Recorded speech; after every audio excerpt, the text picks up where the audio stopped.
इथे माझा नवरा मला माफ करायला तयार नाहीये आणि तिथे त्या गौरीच्या विरोधात असलेलं अख्खं सासर तिच्या बाजूनी आहे.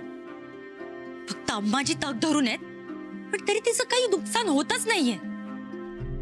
आणि इथे इथे मी माझ्या नवऱ्याबरोबर अशी उपऱ्यासारखी. शी,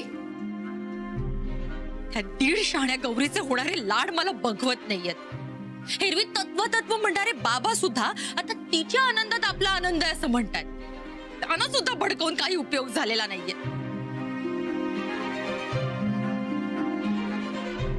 पण मी सुद्धा निशा आहे, निशा.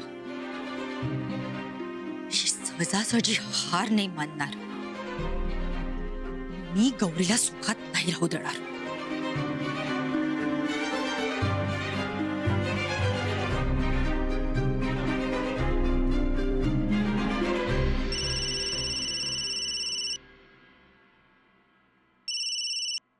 हॅलो.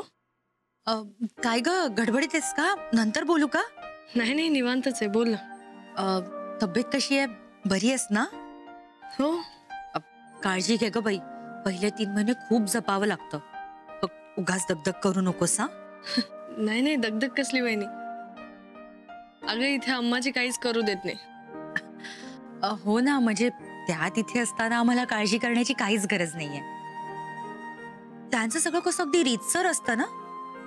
म्हणजे फोन आला होता त्यांचा की बातमी सांगितल्यावर तुमच्याकडे शगुन पाठवायचा असतो. शगुन बद्दल काय? नाही नाही अगं, काही नाही. म्हणजे त्या सांगत होत्या की तुमच्याकडे काय काय पाठवायचं असतं ते. म्हणजे भरच असतं ना ग तुमच्यात.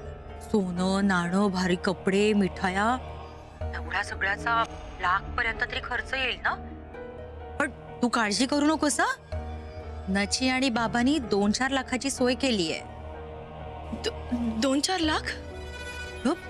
आता सोन्याचे दागिने, भारी कपडे, आता एवढं सगळं पाठवायचं म्हटल्यावर एवढा खर्च तर होणारच ना. पण आणि आजकाल काय ग, कर्जही मिळतात पटकन. तू काळजी करू नकोस.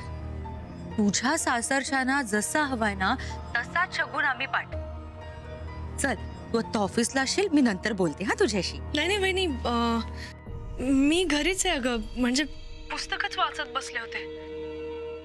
तू बोल ना, काय म्हणत होतीस तू? कर्जाचं काय? हे सगळं सोड ग. पण मला सांग, तू घरी कशी काय? तब्येत बरी आहे ना? हो हो, तब्येत बरी आहे माझी.